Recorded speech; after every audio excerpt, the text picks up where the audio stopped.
Erokamano nyako Ramogi kuom yiero Ramogi TV odhiambo machielo odhiambo mar 11 nyaka nwachak dwe mar 3 karwakni machiegni mar yudo weche manyien mag oimore Ramogi TV bang' kanisebedo kod Trevor Ombija weche manyien mag duol nyako Ramogi an kamonda mi weche manyien sama ngima kuom gik mosetimore chakre ne piny nyaka geti nende nyako Ramogi weche osebedo weche mag siasa nitie ka kama kawuono ogai mar ODM Raila Odinga okoni jatend piny William Ruto emane omanye kinde mane ne akere keke tok ni en owuon emano dhi mondo many jatend piny William Ruto gin weche ma waketo ni nyako Ramogi weche manyien mag oimore tinende nitiere bende ikruok ne weche mag koth manyo jasom boche kata jakor chal kor lwasi nyoko ne nyalo chako chwe pacho ka koth mapek manunjo bende chakore ching ne nyalo chakore ching Jumapil kendo nowach no bro dhi nyime e gwenge mopogore nyako Ramogi kapo samoro poko chopo karu to nikech jasom boche nyicha nose somo boche monge ka boche ringo kendo koro ni koth nyalo bedo mapek moko kuom gwenge kamotingo gwenge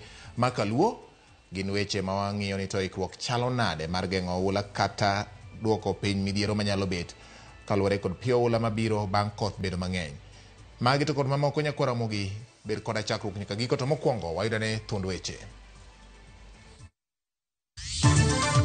Mimi sijaenda kwa Ruto. Ruto amekuja kwangu.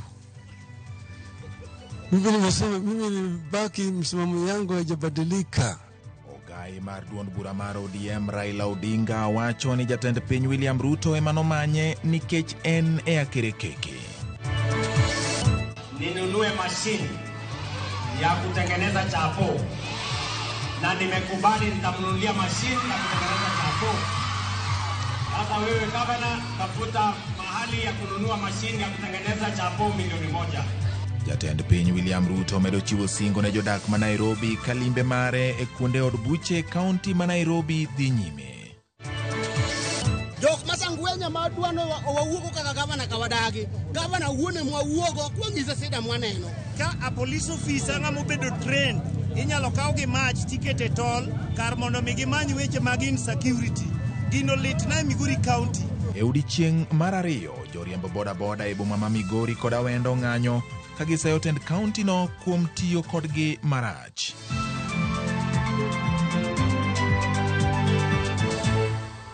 Machiegni nyako Ramogi bed thuolo mar ndiko na namba en 36000 Facebook Ramogi TV Kenya, mbui mar YouTube Ramogi TV Kenya ka X en @Ramogi TV KE.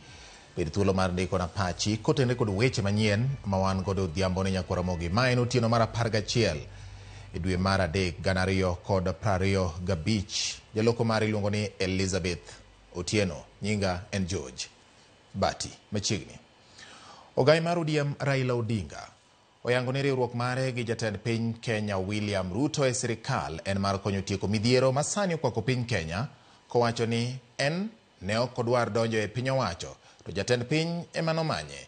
Owacho magi kaunti ma Kiambu e nyasi mar rapar mar meya machon ma Nairobi Kimani Wayaki kama oyango ni osenyiso jatend piny mondo ket lokruok e okumba mar SHA kendo duok piny osuru ma ijuogo jo Kenya. Lydia Okeyo chako na weche manyien gi ripodni. Manandalo machuok bang' keto winjruok mar tich e kind duond bura mar UDA gi duond bura mar ODM. Ogai mar ODM Raila Odinga oseoganda ma osebedo kaywak ni oweyogi oriwore gi jatend piny Kenya William Ruto kolero ni ok oweyo jo Kenya to winjruok makamano en mar konyo tieko midhiero masani okwako piny Kenya. Watu wengi wanapiga kelele hapo na pale, Raila ameenda kwa Ruto, ametuacha. Mimi sijaenda kwa Ruto. Ruto amekuja kwangu. Mimi nibaki msimamo yangu haijabadilika. Kitu muhimu zaidi mpaka sasa mimi nakuwa napigania haki ya Wakenya yote.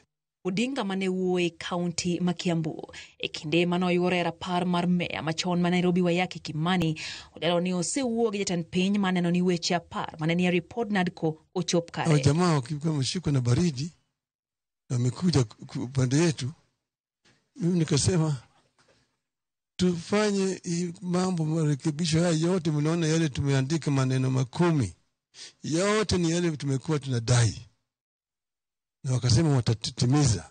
Odinga wacho ni midhiero moko ko piny Kenya ok nyal tieki oko mar sirikal, to chuno mondo mi odonjie kendo ochiw lange man kod lony manyalo konyo tieko midhiero makamagi, kama oting'o timo lokruok e okumba manyien mar SHA masani osebedo kakelo midhiero ne oganda, osuru man malo, akwede mar dhoudi gi mamoko. Hatutaki wananchi wetu wazidi kuumia. Mambo matibabu iko na shida. Hii mambo ya SHA haifanyi kazi mpaka irekebishwe. Si ndio irekebishwe? Hii mambo ya ushuru ambayo wananchi wanatozwa ni juu sana. Hata hii juma nyumba hizi mpaka irekebishwe, sio? Wewe kurekebisha kama unakaa kando. Mpaka uingie tale uambie fanya hii na hii na hii. Na weka watu yako hapa na hapa wafanye. Owacho ni winjruogno ok en mar yiero mabiro, kowacho ni jo Kenya biro yiero kendgi giwegi jatelo ma gidwaro, to kapok mano chopo ok ginyal beda ka piny Kenya to kethore. Uchaguzi itakuja mwaka 2027. Hapo wananchi wataamua wenyewe. Lakini kutoka hapa mpaka pale hatutaki wananchi wetu wazidi kuumia. Odinga bende nomedo wacho ni ng'wech mare mar bedo jakom riwruoge Africa AUC ne ok en tho kod kuo, kata obedo ni ne ok oyiere. Kata kamano, pod obiro neno ni piny Kenya obedo maber. Nilikuwa nasema natakwenda kwa AU. Nikasema nikichaguliwa kule sawa sawa. Tukichaguliwa vilevile ni sawa sawa, maana tuko na nyumbani. Sababu amerudi nyumbani. Simerudi nyumbani. Si ndio? Sasa nataka nihame niende Bondo, nikae Bondo. Baba endelea siendelee. Endelea siendelee. Baba endelee. Si ndio? Mimi nataka tumazuri kwa Wakenya wote. Opoyo osiep manenie kind wuon gi Jaramogi Oginga gi familia mar Kimani kopoe kaka jatelo mane okelo lokruoge mag dongruok e boma ma Nairobi, kendo ibiro pare kuom kit telo maber mane onyiso. Lydia Okeyo, Ramogi TV, Nairobi. Ramogi kapod wane motende kod weche mag kaka siasa chalo e pacho ka jatend piny William Ruto obedo gi limbe mare e kar chung' od bura ma Mathare kod Ruaraka, kama oyango e gedo mag klese kod college ne rowere. Ruto bende osingo nyiewo masin mar tedo chapat milion 1 ne jopuonjre ma Nairobi kaka yor sirogi e weche mag somo. Walter Nyambaga miwa mathoth. Watu wa Kosovo oye! B4 oye! Kidadhuru oye! Singo bang singo. Vijana hoye! Limbe mar odiochieng' mar 2 kaunti ma Nairobi. Jatend piny William Ruto osingo nyiewo masin mar tedo chapede milion 1 e ndalo achiel e kaka yor siro chenro mag chiwo chiemo ne jopuonjre kaunti ma Nairobi. Chapo! Chapati! Alafu nataka chapo. Sasa napika chapati milioni 1. Nitaomba rais anisaidie na mashine ya kutengeneza chapo. Ndio hiyo. Gavana ameniuliza ya kwamba ili tuongeze chapati kwa dish ya Nairobi ninunue machine ya kutengeneza chapo, na nimekubali nitamnunulia machine ya kutengeneza chapo. Sasa wewe gavana, tafuta mahali ya kununua machine ya kutengeneza chapo milioni 1. Ruto manelore Mathare kendo yango gedo mar kilese 12 sekondar ma St. Teresia okoni odhi medo shillings milion 5 ne siro sikunno. Ruto bendo yango gedo mar college ne rowere ma Mathare. I am sending you 5 million shillings to make sure that it is equipped properly. We are going to build for you an extra 10 classrooms here and an extra 5 classrooms at the primary school so that we can give the children of Mathare the opportunity to learn. Rais amekuja hapa kwa sababu ya shule yetu ya TVET. Hiyo TVET itahakikisha vijana wengi wamepata ufundi ili waweze kujisaidia kimaisha. Milioni 100 vijana waende wasome hapa kwa TVET. Rais ametengeneza mambo ya mashule hapa Mathare mixed. Ataweka darasa 6 na atawaletea basi 1. To e kar chung' od bura mar Ruaraka, jatend piny ochopo yango chiro manyasani ma Gateway ma Mathare kod Ruaraka. Ruto bende osidho pisi mar jalup county commissioner ma Mathare North e kar chung' od bura mar Ruaraka. Kwa sababu mjumbe wenu Bwana Kajwang aliniambia kuna shule imejengwa hapa. Mnanisikia jameni? Na mimi nataka nimpongeze. Amejenga shule hapa Ruaraka. na mimi nimekuja kumuongezea madarasa mengine 10 ndio watoto wa Ruaraka waweze kupata mahali pazuri pa kusoma. Kaka yoro medo lango mosruok e kinde kod ogai mar ODM Raila Odinga kod duond bura mar UDA Ruto ramo ni Kenya dhi goyo okang' malach mar thegruok kod akwede kod mirimb dhoudi mapogo oganda. Tumekubaliana kama viongozi wa Kenya ya kwamba tuwache ukabila, tuwache chuki, tuwache migawanyiko, tuwache ubaguzi. Kenya ni moja na inatosha sisi wote kama wa Kenya. Madhara, mnakubali tuungane jameni? Mnasema tuungane ama tutengane? Bang' jatend piny William Ruto timo romo mare kar chung' od bura mar Ruaraka kanyakla kod Mathare motele kod jo od bura mag ODM Anthony Oluoch kod TJ Kajwang'. Romo mar William Ruto mano chan time kar chung' od bura mar Isambe motelie kod Mwafrika Kamande olwarie Luanda ka ilieko ni liet mar siasa ema chal ni omiyo Ruto orem chopo. Walter Nyambaga, Ramogi TV, Roysambu, Nairobi County. Buch jotend migepe opwodho osiptal maduong' ma Jaramogi Oginga Odinga Teaching and Referral Hospital manitiere e kaunti ma Kisumu mondo bede ngas kod rang'iny mar bad migao. Romono manotele kod jatend piny William Ruto bendo yango gedo mar kar romo maduong' mar piny Kenya ma bendo ng'ere kaka Bomas of Kenya ni dhi chakore jumbe ariyo mabiro ka igeno ni obiro keto kar romono e rang'iny mar bago rombe mag piny mangima. Sirikal bende oyango ng'awo rang'iny mag kuonde tiegruok ma Siaya Institute of Technology, Bumbe Technical Training Institute, Kipsoen Technical and Vocational Training College, kaachiel kod Kisiwa Technical Training Institute nyaka rang'iny mar National Polytechnics. Romono bende chiwo thuolo ne ikruok mar chako gero apaya mar Ironi Mau Summit e ondamo mar kilomita 170 kochakore tarik 1 mar dwe mar auchiel higani. Apaya no igeto keto bed apini 4 kata lai 4 ma nyamburko ringe nyadichiel mondo okony e kedo kod dhungruok mag nyamburko e apaya makono.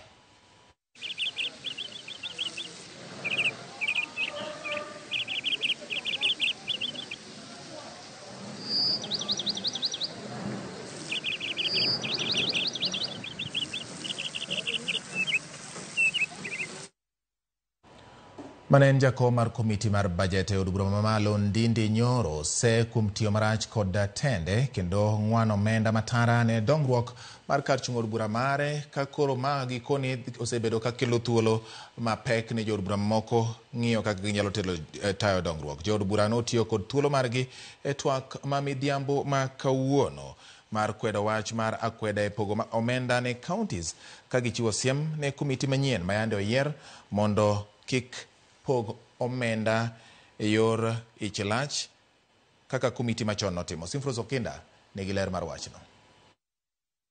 In the last year's public participation, Vihiga, among other counties, had their chance for public participation. It was insinuated that this public participation would continue and all the counties would benefit. But following what happened in the budget committee, and possibly that's why we have changed, or we are changing the leadership of the budget committee, which misuse the clause of public participation. Twak mar od bura nochakore gi liet ka jo od bura simo komiti mar budget kokale telo mare masadi timone lokruok. Our county Vihiga has lost all the roads, all the schools, all the monies that were otherwise allocated to that particular county because of public participation. The Budget and Appropriation Committee went around the country to do public participation. And they ended up agreeing that they are going to use 2 billion shillings to allocate to those counties that they have visited, Mr. Speaker. That amount ended up ballooning to 12 billion shillings, Mr. Speaker. And the beneficiary of that 12 billion shillings is not those counties that public participation was done on, Mr. Speaker. It's other counties and other constituencies, Mr. Speaker. Manager komar komiti mar budget Ndindi Nyoro eseyo kuom tiyo marach kod apise kendo pogo omenda mana ne counties moero to kaluwore kod chik. A national polytechnic in a county that was slated to benefit for public participation, getting a meager 10 million shillings, whereas in another county where a member in the Budget and Appropriation Committee sits in, a national polytechnic gets 250 million shillings. Jatend kweth manok Junet Mohamed omedo ni Nyoro nomiyo gineno marach e nyim oganda kuom rem chiwo dongruok machal kod mar kar chung' od bura ma Kiharu. Junet wacho ni nikech Kiharu ne yudo pok maduong'. Which member of parliament here can afford through his NGCDF to build classrooms, plaster them, put windows, put roof, put tiles in the classroom, cabros in the... Mr. Speaker, which member of parliament can afford to do that here? With a mere resources of 100 million shillings, Mr. Speaker, and advertise on Citizen Primetime News. Which member can do it? Can you raise up your hand if you can do that?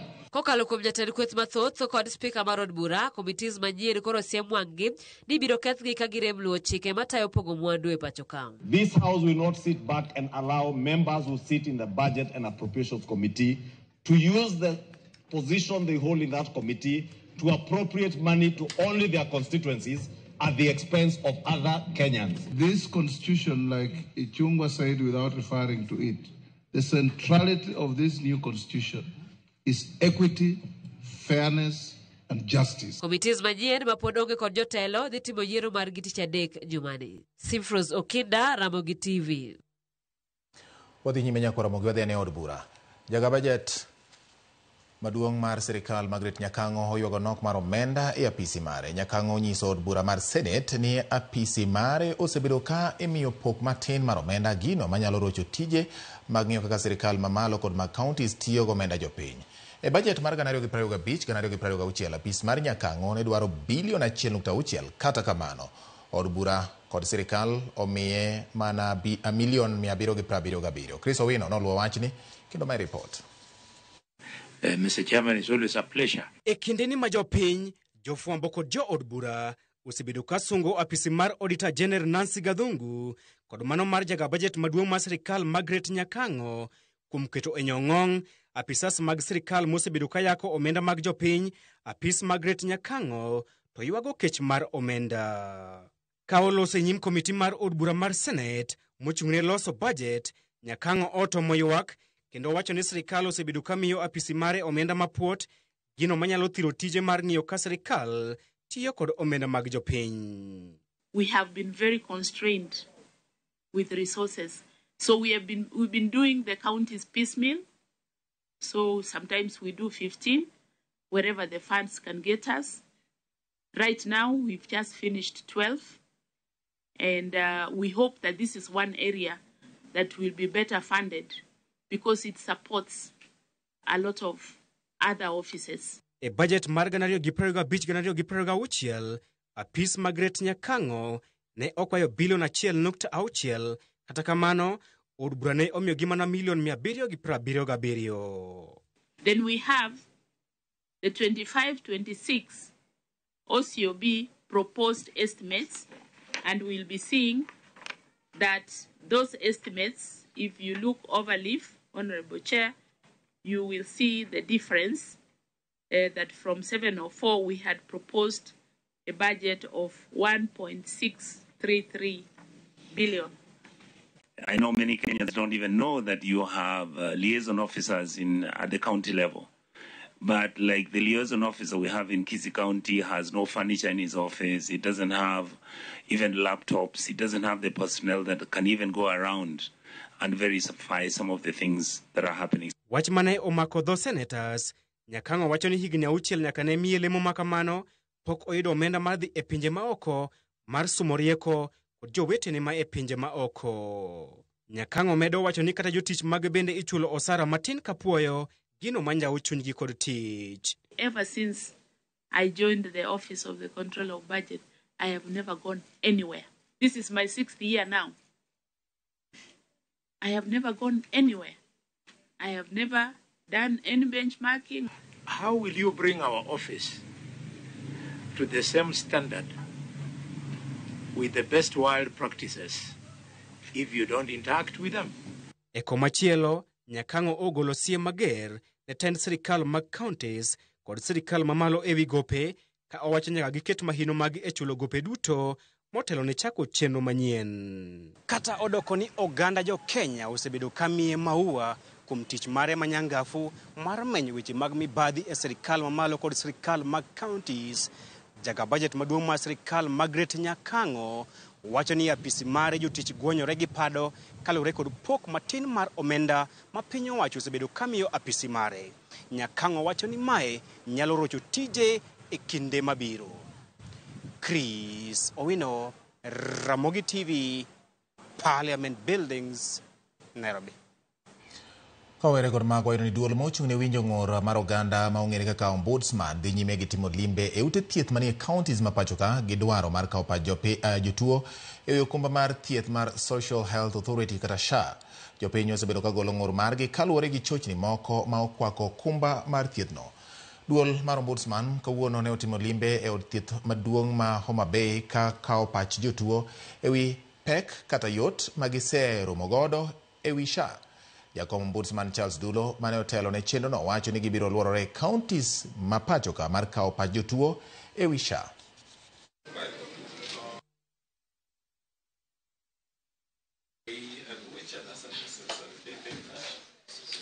Generally, SHA is a good system from what we've been told. Unfortunately, it also has certain challenges which needs to be addressed. Now, we are on a fact-finding mission. We are not yet saying that this is a clean bill of health. What I have noticed from a few discussions that we had with the patient is that the public is not sensitized. Like in level 5, this is level 5, you can't get outpatient treatment because those are supposed to go to the sub-county hospitals, but you'll find people are coming in here without knowledge. For those ones, they will not get such services here. But if they are referred to from the sub-counties, then the SHA is working. Adier jo maternity ka kori nyiso ng'ato ni odhi hospital odhi nyuol to sano emonego bed ni ne konye yudo kinyise ni dhi hospital moro matin ema mondo dhi ng'ade SHA to hospital monego bed no ng'ado ne SHA en maduong' no gimoro amora en mana sano monego bed ni konye to kony gi yo maber. Nyawinjo ka mine moko ywak ne wach to gilos negi ko kamano to mine manyuol giduok negi wach ma chon mancha gitiyogo mar linda mama mondo mine obed gi Teaching and Referral Hospital kaluwore gi mabuse e otwejno. Joseph Njuguna ne ogo marach tarik 26 madwe mokalo. Wira ne kaachiel kod mabuse mamoko 4 ne itudogi gi ng'anyo kendo puko minyaga e kar chiemo mag mabuse ka bende ne gidwaro mondo medgi chiemo. Njuguna bende iyango ni ne dwaro mondo wilne kar twech mondo chwale od twech ma Nyahururu kata Naivasha mondo bed machiegni kod dalagi. Joked ne ratich oganda kaachiel kod mabuse mamoko koro dwaro ratiro ne mabusno ka bende gidwaro mondo tend od twech ma kono odwok penjo e wachno.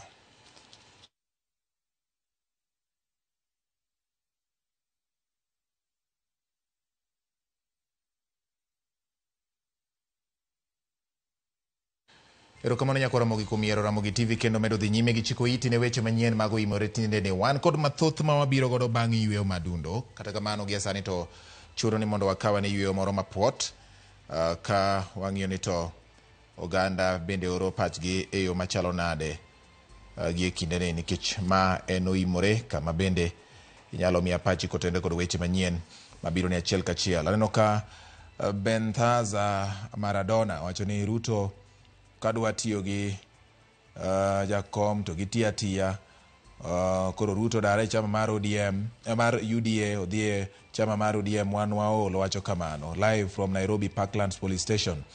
Erokamano nya Deno Japeng bao moja wacho ni gima neno ni an gi pacha kar kelo mashin mar tedo chapat milion 1 no okel mashin mar loso pesa maloso at least milion 1 per day. Okay.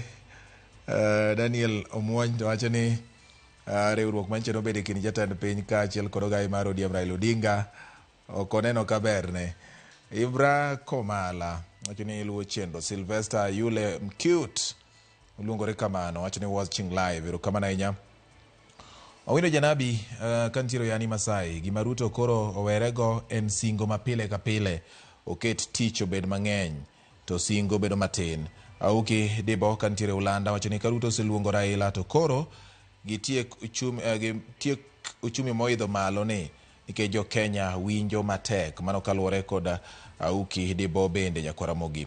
Neno ka ote medo molo ka kendo medo molo gi teko mathoth kai benano ka mama Alisa Kinyi nyara Lego mamina Marion wacho ni oneno wa live ka entiere Choka Nairobi entiere kanya chiel lai mar mbuyo charo mar pinyni bende nyisa ni live from Uriri erokamano oneno wa kasto noka bende inena ka kod jadolo Peter Ojwang'orono wacho ni bati yani ni malera ahinya mogiler Kisumu bunga Kisumu City ka iluongo ni Onga City Onga Town ka achiche wach gi wach chapat milion 1 per day mano wach ma wacho kamano kasto nyakwari nyapi mane gwenge maga Kabondo kochande wacho ni en bende okete Ramogi TV ler kendo nyien weche manyien miyo ji ng'eyo gik matimore erokamano nya Calvins kawuok Homa Bay riwruok mar jakom kod jatend piny ok mora nikech en gi singo manono mano kaka jomoko bende golo pachgi kanya Ramogi weche nitie mathoth ahinya kendo okela loch meja Kiranda kona ni bati wood tsunami weche ng'eny sae matin to kang'iyo ka weche Kenya gi to dwa joga sana odichieng siasa emoket mbele to tich to kapuoyo Dr. Bishop Okoth udi nyasago redeg mocho ni piny nyaka jotelo riwre ariwa kinde ma piny dhi marach apako riwruok mar Raila Amolo Odinga kaachiel kod William Ruto Morris Nyang'oro Kamgundo bende kone entiere Kamgundo Republic wacho ni batine ni malera ahinya wan wasiro broad based government jotelo makaluo ma mondo koro ket baba obed jatend jotelo te makaluo kata kamano wan wakwayo mana hawi mar chang mapiyo ne goro keyo mayendo yudo masira kendo dhi nyime gi thieth ma Migori Ramogi no ka jojo yuasinia bende nitiere Migori kono ne yo makare kendo weche manyien molne eyo maleo Ramogi na mondo ka uyogi kanyo dakika en 24 bang' saa 3 kaduogo podan gi weche mathoth ahinya mag ting'o weche mag nek kaachiel kod monj motimore gwenge ma Baragoi kochande familia moro bende ywago ratiro kaachiel kod weche mag jobodaboda ma Migori manang'isi Ramogi kata mane neno ni nong'anyo ka gi ng'ure wi weche mag osuru mijugogi bende nitiere ka kik idhi mabor ma en Ramogi TV oimore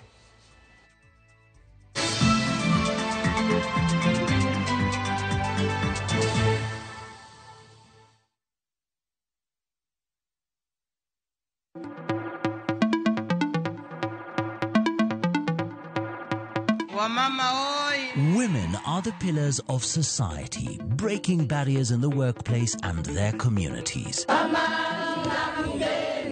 This March, as we celebrate International Women's Day, Viusasa honors and applauds the incredible women in media and entertainment. Their work enlightens, inspires, and adds meaning to our lives. People of influence. Happy International Women's Day from Viusasa.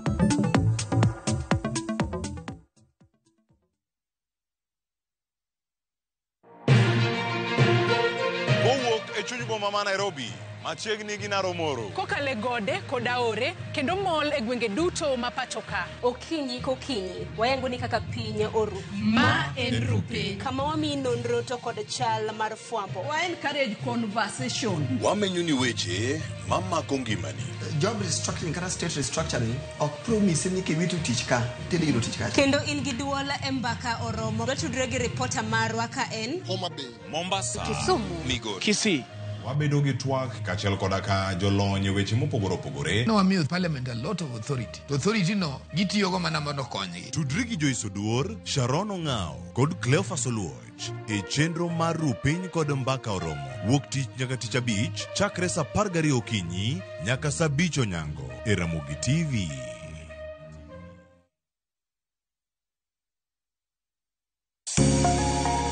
Lwedo chweyo koro ka sana watiyo gi lwetwa rom gi joma oseloko kit ngimagi kendo giseloko pok margi obedo ohala bechgi ni malo nikech kaka yudo materials dhi mang'eny duto en wach chwech pok tich matek kendo tiyo matek tim giri mitimono kikete chunyi tikete pachi mamiyo lek bedo adiera pok opogore tich ang'wen saa 2 okinyi kod Sharon Ong'ao Kick by.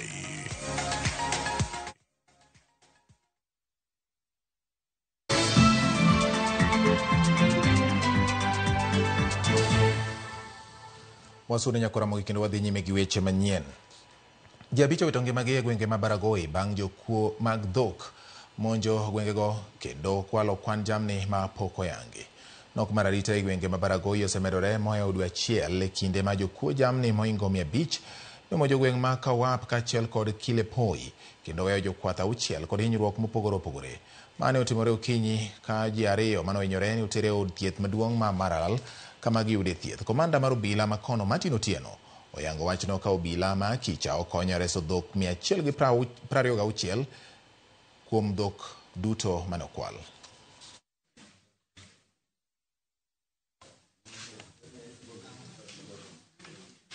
Majeruhi wawili jana kufuatia ile vita ambayo ilikuwa pande ile ya Samburu North, na kwa jumla tuko na majeruhi 5 katika hospitali zetu. 3 wako huko Baragoi, lakini wote wanaendelea vizuri. Wako na majeraha lakini they are all stable. Na pia kulikuwa na mmoja ambaye wakati anasafirishwa Mara alipata kuaga. So kwa jumla walikuwa 6, 3 wako Baragoi, 2 wako hapa County Referral Hospital na mmoja aliaga njiani wakikuja. Watu wanauana hapa juu ujinga. Ng'ombe unasikia imeenda hadi madereva wanauawa kama juzi vile Baragoi walifanyika. Kitu muhimu tungependa kuambia serikali ya Rais Ruto atuangalie bana. Acha kutupandishia magharama mpaka tunakosa kazi masaa ingine. Sasa nilikuwa naomba tu yani serikali waingilie kati, sababu hii mambo imetuchosha sana mafukara. Sababu kila mara mtu anawawa, ng'ombe zinaenda. Sasa hii mambo imekuwa imetuchosha sana. Sasa mimi nilikuwa naomba tu serikali waingilie kati, wapate kusaidia. Anyuola mag rawera manolal godo kata negi alwora mar Nam Nakuru pod medo sundo piny owacho mondo otim nonro ewi chal makamano. Anyuolago kaachiel kod jogo makedo ratich oganda nochopo nyaka e od bura mar Senate mar chwalo ywakgi ka dwachgi maduong' en mondo od bura mar Senate ochung aput manyalo konyo timo nonro mapiyo to moloyo te wi apisans ma KWS miteno kod lal kata nek mar rawerano. Jafwambo marwa Efi Nyakidi lero mathoth.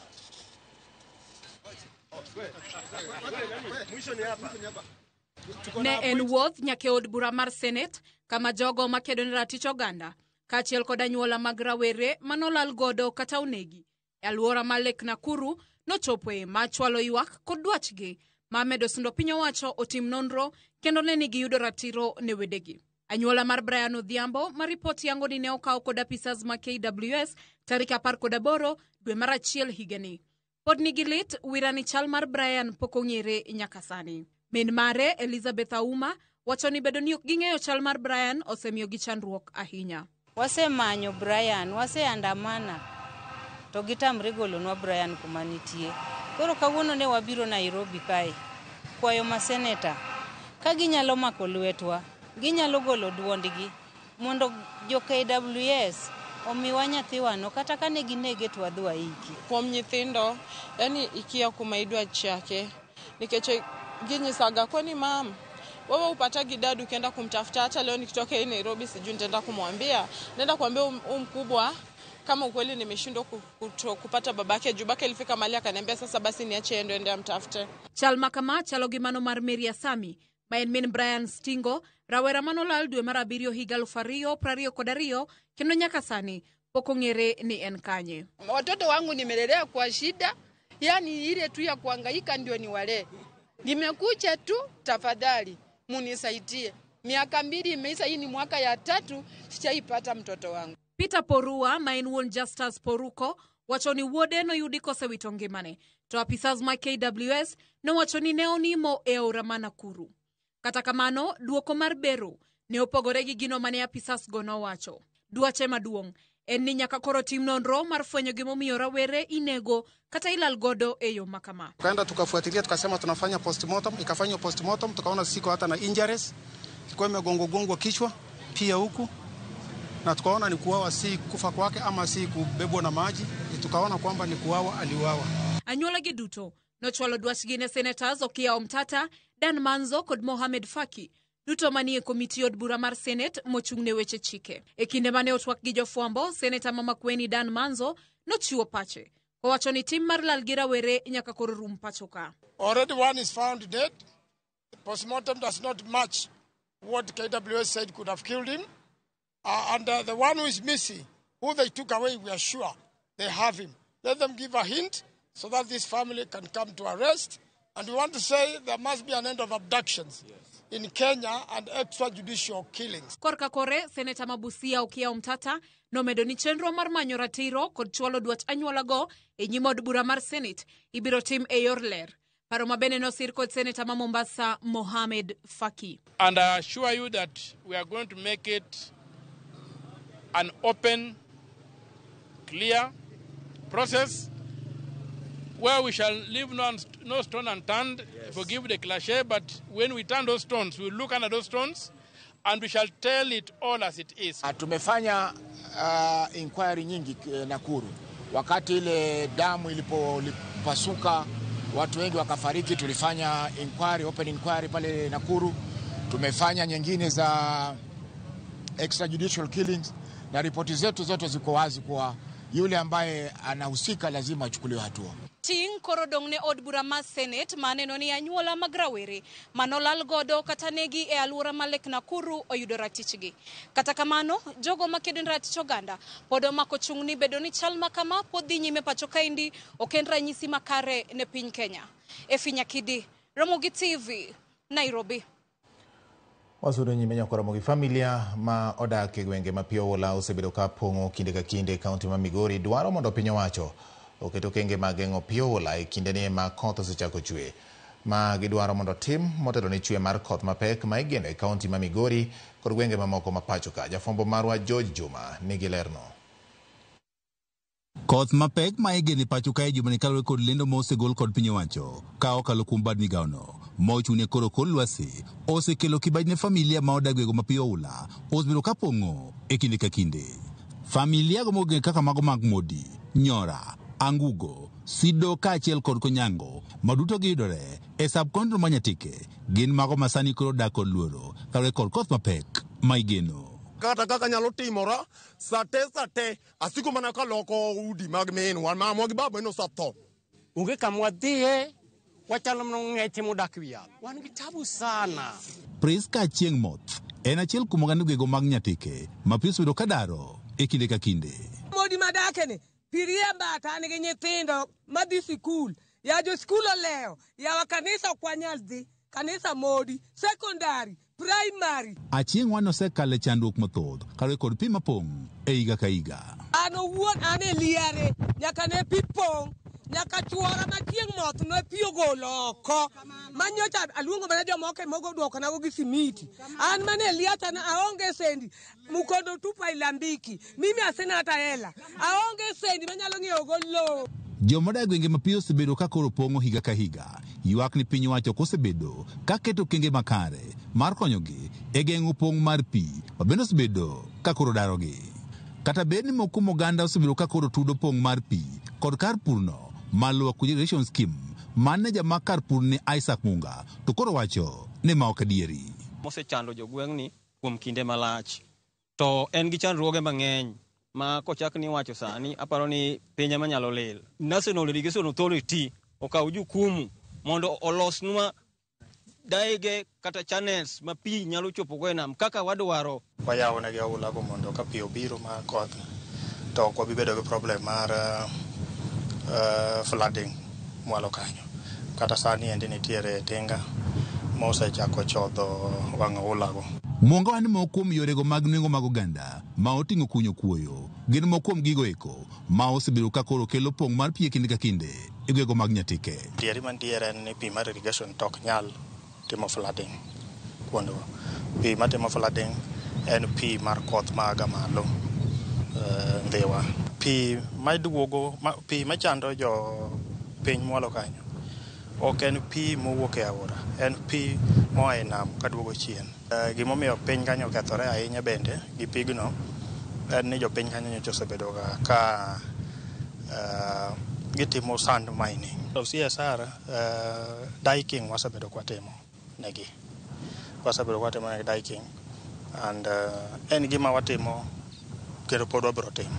Oganda go modak gi ombende pio ula osbiru ka koro daro ji, ma oting'o mano manyateke, dwaro mondo koro piny owacho, koro kunyigi ulni madongo, manyalo tero pi nyaka nam Lolwe.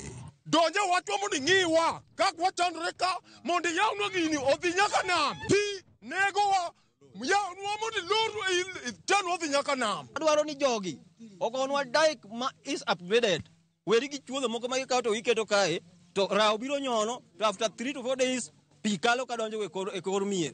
Wadwaro dike ma upgraded. Higa ka higa malo familia 600 mawuok e location ma Central Kadem e subkondo manyatike osebiro kadar kendo dhi kuondego mag jot nikech pong' mar pi. George Juma, Ramogi TV, Migori. Kowere kod mag jo Migori wacho kotenre kod weche mag pi oula wadhiane e gwenge ma Kisumu. Riwruok ma ok mar piny owacho mong'ere kaka Independent Medical Legal Unit IMLU obago romo mar dhialo joma mine kaachiel kod joked ne ratich oganda e boma ma Kisumu. Joked ne ratich oganda go lero ni mine ma pod thothne irocho ratichgi kendo gikale chandruoge mang'eny kinde ma gikedo ne ratiro. Gijiwo mine kod chwo mondo wuog oko kendo go ripot poni oroch ratichgi ka chwo bende owe lwenje mag udi. Kwayogi maduong' en ni sirikal onywak lwedo riwruoge mopogore opogore mar neno ni okony jogo moseroch ratichgi kendo ti kod katiba e yo makare. Kwamba haki ya huyu mtoto inataka itendeke.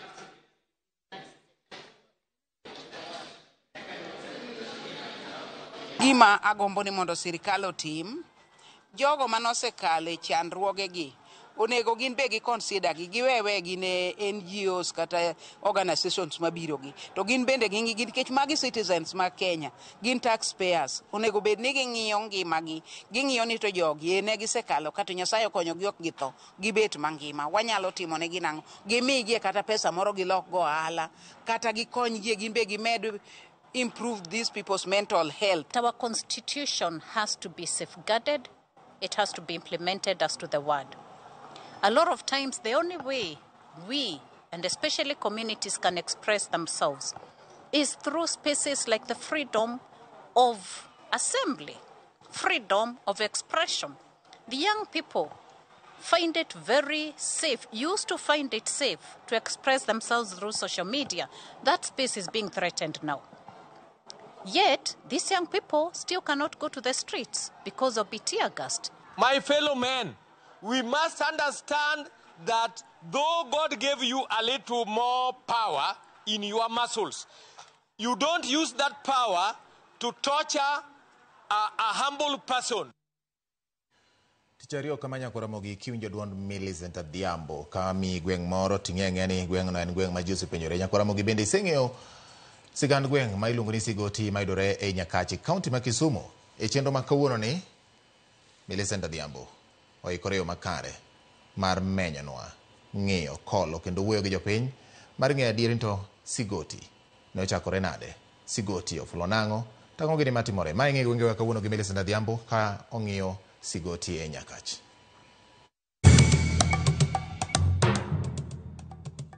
Nyakoramogi machiegni kendo otelo machielo e chenuni mar ng'e gwengewa. Jumani kalapapla pod onyonore mana e kaunti ma Kisumu. Ofuyo ka owuok e gweng' mangege ma otwenyo got malo. Odhi e gweng' ma ong'ere ni Nyabondo ma jomasani luongo ni Nyabondo ma bende pod yudore e sub-county ma Nyakach. Ka iwinjo ni kamoro iluongo ni Nyabondo kata Nyabondo, ang'o mabiro e pachi?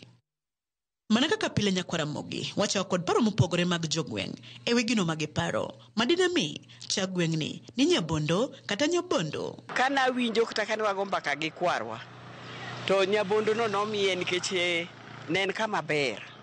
Nyabondo ne en kama ng'ich, kama ne chiemo nitie, wan gi rabolo, kech ne onge ka. Kaluwore gi history mane wawinjoga ni ne nitiere jo-Kisii moko manodak kae, koro nokaw nying go kaluwore gi jo-Kisii mane odak kae. Chon kabisa ne jomoko ne nitie ne Kisiche nodak chiwo mane Nyamayoka. Kidhi Kisii tiyudo kama ne iluongo ne Kioka. Jogo nodak ka higni machon. Ka lweny ma Luo nogolo dayo Kisiche mano dak. Kisiche nodhi oyawo kama ne Kioka. ko wane mana wachako jo Nyabondo nochako dong e Nyabondo dot ma Kadianga. Bang' winjo kaka jogweng' oselieko kotenore kod nono mar nying gweng' ma Nyabondo kata Nyabondo, we koro wawinjane adieri mar kuku mar wach e wi gima dine mi chak gweng'ni ni Nyabondo kata Nyabondo kendo kaka gweng'ni ne ochakore. Nying mar Nyabondo nobiro gi nying mar yien mane dongo gweng' ka mane en yath.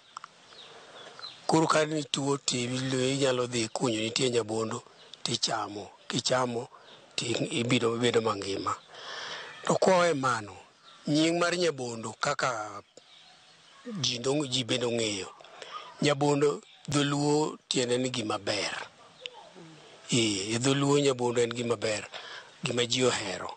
Makata ng'enywa ka joma chon ne rwako pien, to kane pien ng'eni wiro gi mo, oyiyo ne nyalo chamo pien no, to koro jaduong' ywak ya Nyabondo na maber ni oyiyo ketha kama, koro mano bende tiend Nyabondo. Koro gik ariyogo miyo wanene kaka kama ber kabisa ma chiemo wuoke, chiemo wan go mang'eny. Kapani ng'ato nyalo wacho ni Nyabondo en kama kech nyalo kae ng'ato, mak mana kopoko ni in ng'ama ok ti matek. To umb Nyabondo kata Nyabondo landore kod weche kata timbe mage. Nyabondo nyaka tong' ng'eya nikech Nyabondo kiwuotho kata mana e Nyakach ka tibiro yudo ni Nyabondo nitie kodi skunde mathoth. Nitie so many schools here, most of them no get kod mission, Catholic mission ka. Wantie rehabilitation center. Maparo ni en one of the best rehabilitation centers e Kenya ka. Kendo kata mana kidhi mwalo piny ka to nitie St. Martin's de Paus. Kanyo ero ting'o nyithindo ma nitie cerebral palsy. Koro mano miyo Nyabondo landore. Nyabondo en platu. Wan gi osiptal kanyo ma kendo iluongo ni trauma center. Koro trauma center boselando nying Nyabondo, to kopogore gi mano Nyabondo mission wan gi Catholic kanyo ma be nochakore chon. Koro wazungu nobiro kendo nochako osiptal kendo negi chako school kanyo ma giketonwa kanisa kanyo. Chon ne wan ga gi traditional marwa maluongo ni Matianga. Koro kane gidhi kata mane tuo kamoro to wach mag yamo Nyabondo. Gimiyo ng'egwe ma Nyabondo kane wasunge nobiro ka, Maleo nobiro ka.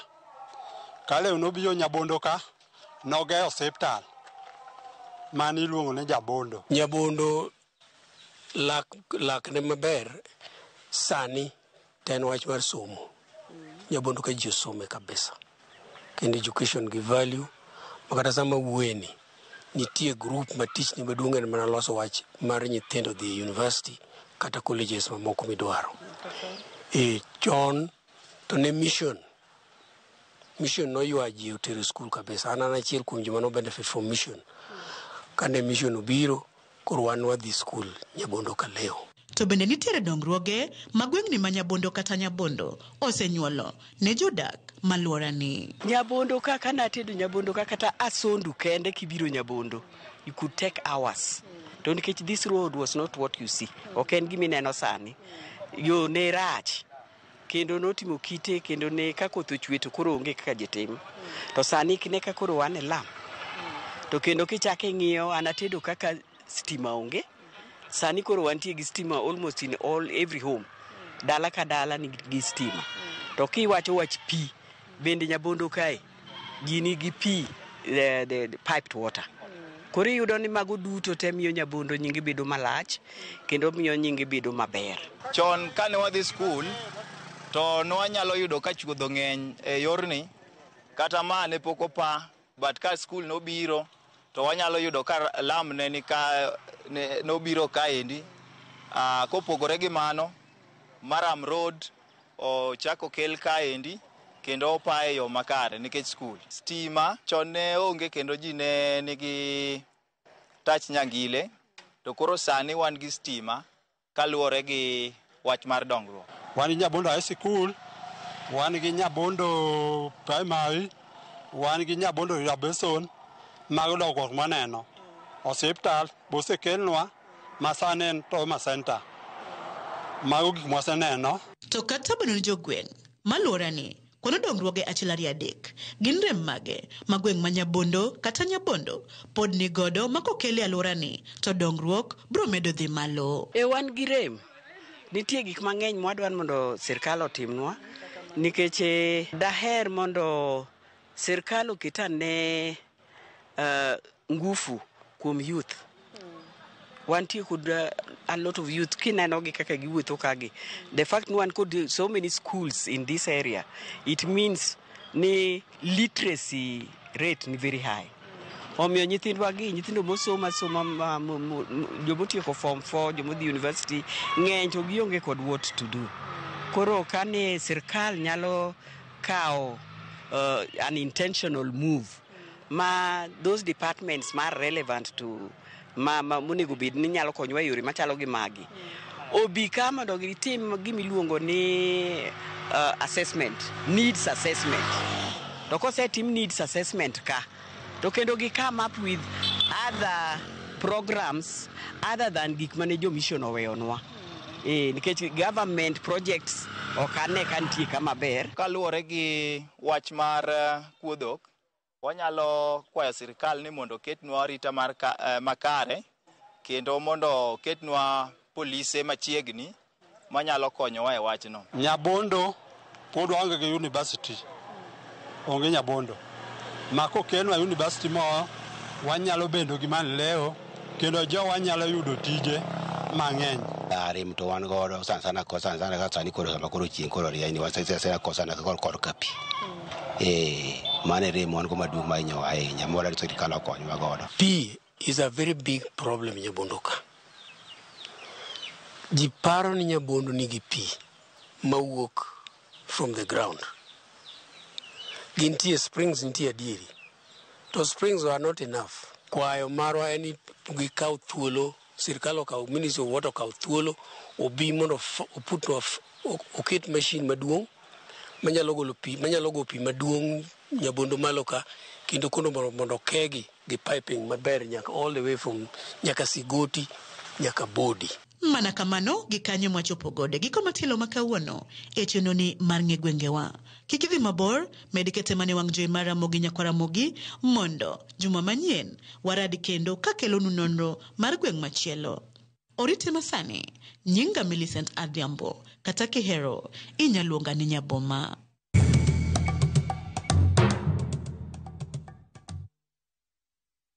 Kora mong'eni kondik nying moro samoro nyalo boka nying no bedo gi ng'ato nyalo wache mopogore opogore, kata kamano Sigoti chiegni gi Nyabondo kata Nyabondo. Koro mane momiyo ler makawuono ma okel kod Millicent Adhiambo en mar gweng' miluongo ni Nyabondo kata Nyabondo. Ok luonge ni Nyabondo. Koro kiluonge ni Nyabondo to iketho. Iluonge ni Nyabondo kata Nyabondo. Winjo ka Nyabondo kono Kizungu dirore ka tie punde machien, Mama Petronila gini nyakora mogi dire ka tie punde machien. Giwacho ni weche mag somo ng'aw malo gwenge mag Nyabondo. Hayo maber, ne Millicent kobro dhi e gwenge machielo gi kinde ni nyakora mogi pod wane weche manyien mag Oimore.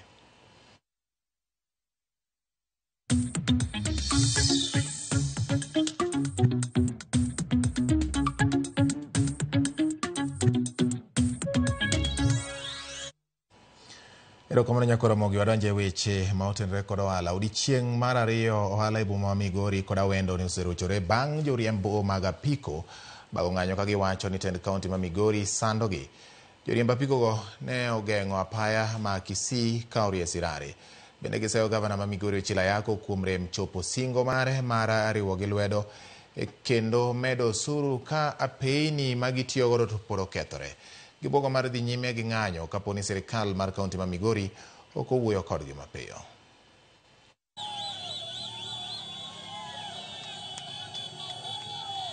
Mondo wawuo okelwa polise mobede tol ka mondo watimo wajuog ka polise motelo.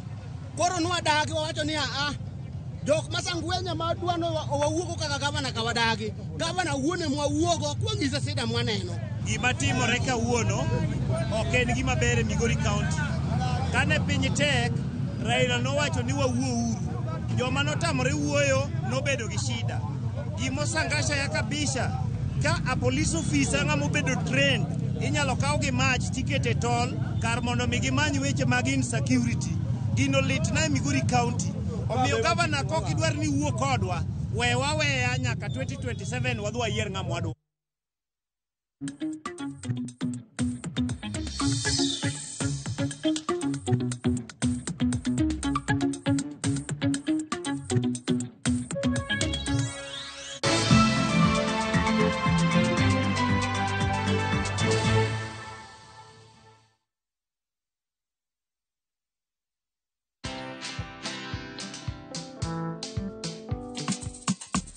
Today we're being flagged off and starting our 5-month journey.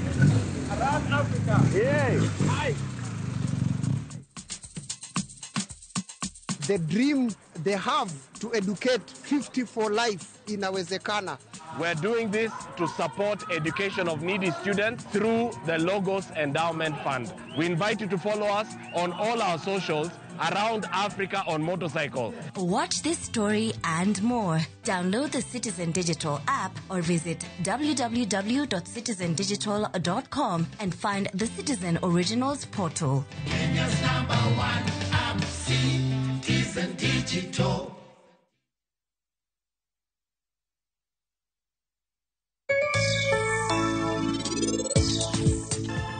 Naparoni wakawe obed nyathiwa. Gimwagolo ka watiyo kode pith gweno, gimwagolo ka watiyo go e puodho, gimwagolo ka ben samwa use ochako kelo mape. Lok kitugo mari, yud mor momedore, fweny maling'ling manyien kendo bed jachir. Bejal malek mage duto chopo kare, nimar iwinjore gi ber mogundho. Pepsi, thirst for more. Join us for an unforgettable journey to the world's largest trade fair, the Canton Fair in Guangzhou, China, from 15th to 27th April. Explore thousands of products, meet global suppliers, and experience China's rich culture. Enjoy guided tours, shopping, and local experiences, all while discovering new business opportunities. Enjoy this and more in 9 nights and 10 days, starting from $2,450 per person sharing. Visit viewtravel.com or call and WhatsApp 0703 254 254. View Travel. Dream, explore, discover.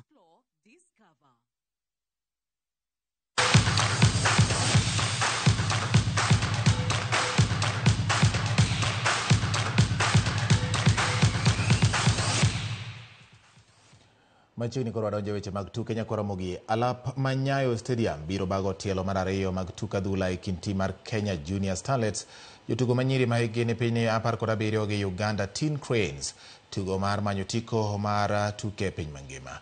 Tiyo gi alap Manyayo ma osebed ka olor kuom kinde nikech gedo madhi nyime motelo ne tuke mag CHAN gi AFCON en ranyisi ni riwruok matayo tuke mag adhula e pinje mag Afrika CAF ni kod yie ni tich otimore makare. Alabno Junior Starlets mitayo kod kocha Mildred Cheche noloyo Uganda gonde 2-0 e tielo mokwongo mane opagi alap ma Navikubo Stadium. Loch e tielo mar ariyo ma ibiro bagi chieng' Jumapil mabiro miyo Kenya thuolo mar donjo e tielo mar adek kama gibiro rakore gi jaloch e kind Cameroon gi Ethiopia.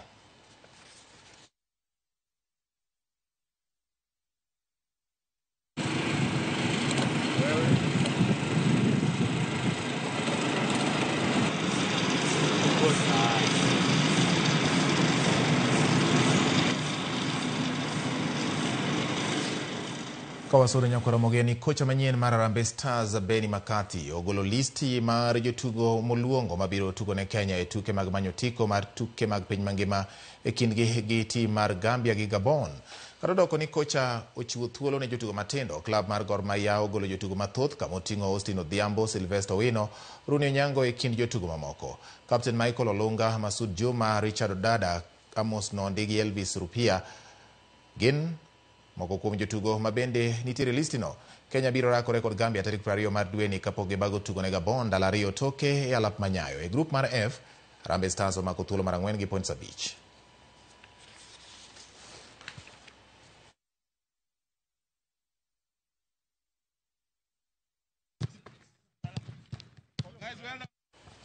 Tim mar Nairobi City Thunder nodhi nyime gi duoko maber e tuke mag okapu lig maduong' ma pacho ka bang' loyo tim mar Umoja Basketball points 75 kuom 66. Joloch lig maduong' higa mokalo Thunder nowuok amodhi points 11 kuom 11 gi Umoja e kwata mokwongo kapok Umoja loyo Thunder kwata mar ariyo points 25 kuom 19. Thunder noloko tugo kendo yudo loch kwata mar adek points 26 kuom 12 kapok giloyo kwata mogik points 21 kuom 17.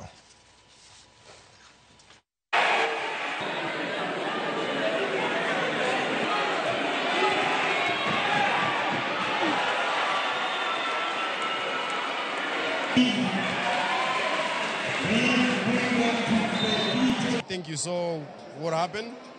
It was a tightly fought game. Both teams, I mean, they really wanted to win, and I mean, we came short. A bit disappointed, but it's sports. We got to live with that. I think we got caught up a little bit in the emotion of the game. You know, I don't want to make too many excuses, but I think we've had a very disjointed practice schedule. So this particular group of guys, in terms of building chemistry, hasn't actually had a lot of time together. I think we saw that. Ekinde ma piny Kenya ikore ne bago tuke mag WRC Safari Rally Championships, derepe ma pacho ka ni kama tek tokre miro sir moromo kowuok kapok tuke go chakore. Hamza Noir ma en jaloch piem mag rawere tuke mag rally kaachiel kod Pauline Shegu ni kama tek bang' rem yudo sir kowuok kuom kembe kata mana sirikal mamalo. Owuoyo gi jofwambo, Hamza olero ni sir kowuok kuom sirikal manomiye higa mokalo nogol kanyaka sani pok omigi duoko moro amora. Shegu korka kore olero ni medo kata bedo maonge gi sir en kum ne derepe mag Kenya kokwayo kembe manyalo konyo mondo chwalnegi sir kapok tuke go chakore ayanga. Piem mar WRC Safari Rally ibiro bagi kind tarik 20 gi 23 dwe ni e boma Naivasha e kaunti ma Nakuru.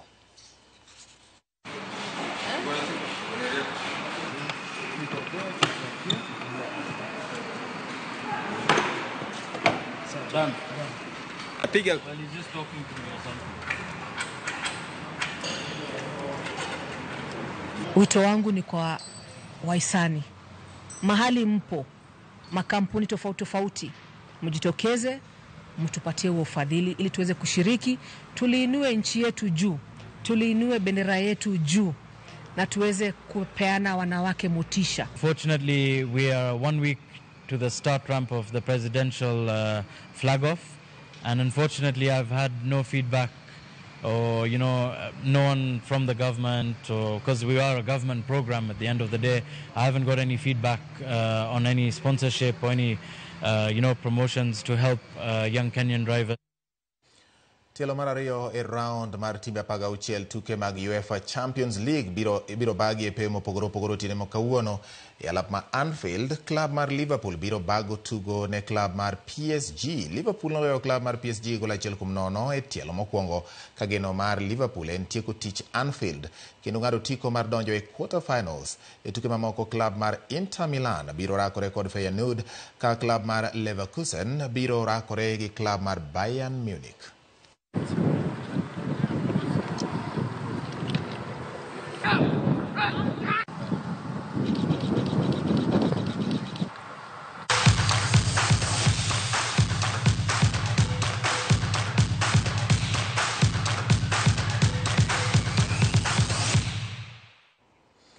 Erokamano nyakora mogi kuom bedo gi Ramogi TV chakruok nyaka giko mag weche manyien mago imore tinende ni aneno ka en dakika achiel okalo bang' saa 4 mar otieno. Nyiso ni kaka nasingoni ni saa 1 mangima kama omiyi weche manyien puoch gi pak kuom kete Ramogi TV. Bedo kodwa chakruok nyaka giko miyo bedo gi thuolo makare mar ming'eyo gadiera kuom gik matimore e gwenge mani machiegni gi mani maboyo koting'o weche mag ohala kod weche mag tuke bende.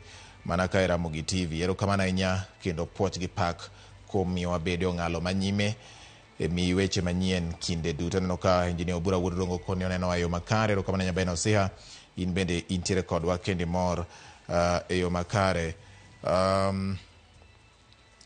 Aneno ka weche thoth ahinya. Marco Guta wacho ni chapede $1,000,000 bati masin malose en pesa di. Erokamano ahinya kuom kete Ramogi TV. Neno ka Ramogi TV chopo ne ji mang'eny. Evans Oyuga Geni mano Wasonga Wuod Konge wacho make mos kendo piny maridadi. Kasto bende ka bende aneno ka Jojo Yuasini ang'isa ni entiere koda Ochieng' Mudaleko pap nyadiel bende entiere ka Pastor Komborwa gintiere ong'er kadem en bende onena kendo omor gi weche manyien. Ochieng' Jakosege wacho ni weche manyien. Miyo Makara wacho ni jotelo kadwaro siasa gine telo to giwacho mang'eny koro chopo samoro ka koro migi tich to gibedo kod yulo miyo kwayo tend kaunti ma Migori mondo kasre eneno ni apeni obedo makare. Mano Ochieng' Jakosege mawacho kamano. Erokamano Nyodhis Jakom Banana Migori kocha ande wacho ni japiko tiyo tich maber koro nyaka konygi mondo weche obed makare. Erokamano ahinya in bende kuom keto Ramogi TV. Aparo ni mane makoro kela e giko mar weche manyien ayanga kachiel kod moko kuom duoko ma imiya kata ote mari michwalo na e weche manyien otieno ma kawuono. Pot gi pak ne ji duto temo siro weche manyien kowuok e odwa mar ka weche manyien. Jatendwa Jay Bonyo, jachung weche Ken Muga, Jay Lieta, reporters waduto te kowuok kuma mi pot gi pak kelo gi nyakoro Ramogi kuom yiero Ramogi TV kendo miyo warienye odi kari mar ohala kata kama intie e otieno ma kawuono gi weche manyien mong'ith mago imore. Ikineno nyakwa Ramogi jago picha mara Levis kachiel kod sound master iluongo ni Otengo kanyendo iluongo ni Kevin jariembna iluongo ni Kalapapla ma dhiro na kaka weche luorore nyakwa Ramogi Uda Sona kachiel kod jalo mabendo chung'na e weche mag neno kaka gigi biro kanyelni Liz nyakwa Ramogi. Adwani mondo mi akaw thuolo ni mar gone giero kamano gin bende jaloko mara Elizabeth Otieno nyar goto Simbo nyaro gonja bende en ka en bende oseloko nwa kuom sama ngima en bende Pot gi pak to Pot gi pak nyakwa Ramogi adhi alo godo director mara Lindsay Simani osebedo kod Ramogi TV kuom higni 3 chakre chakruok nyaka giko ka wakelo weche manyien nyakwa Ramogi. Tinende ni ong'isa ni koro odwani mondo agonye mane yodwa kae ma pod entie kata kamano en gi ngas moro e timo tije mamoko bende. Koro sani director mara Lindsay Simani mpana wefwe. Asante sana kuom bedo gi thuolo mar higni 3 mong'ith mag kelo kendo kelo nwa kaka weche gi chwalore nyakwa Ramogi. Luongo ni omiyowa yo mwinjo bed nwa luwo en director marwa mwagena ahinya. Koro tinende ni tong'isa ni mayo odichienge mogik ko director ai Ramogi TV ka. Kata kamano pod en gi tije mamoko mane i karwa ka Royal Media ka. Hawi maber Lindsay Simani kama idhi time tich ang'eni tich biro bedo mong'ith mana kaka ong'ith pile biro maleo nyakwa Ramogi. Ka kamano to Pot gi pak Kongole asante sana. So doctor Kongoi Meseng asante sana. Okay. Nyasaye akonya kabisa. Lindsay Simani anyalo wacho dhok 60 nyakwa Ramogi ka ok ing'eyo. Ka kamano nyinga en George Bati oriti masani warom kene thuolo machielo mar Ramogi TV weche manyien mag imore chopo e giko mare gi kinde ne oriti.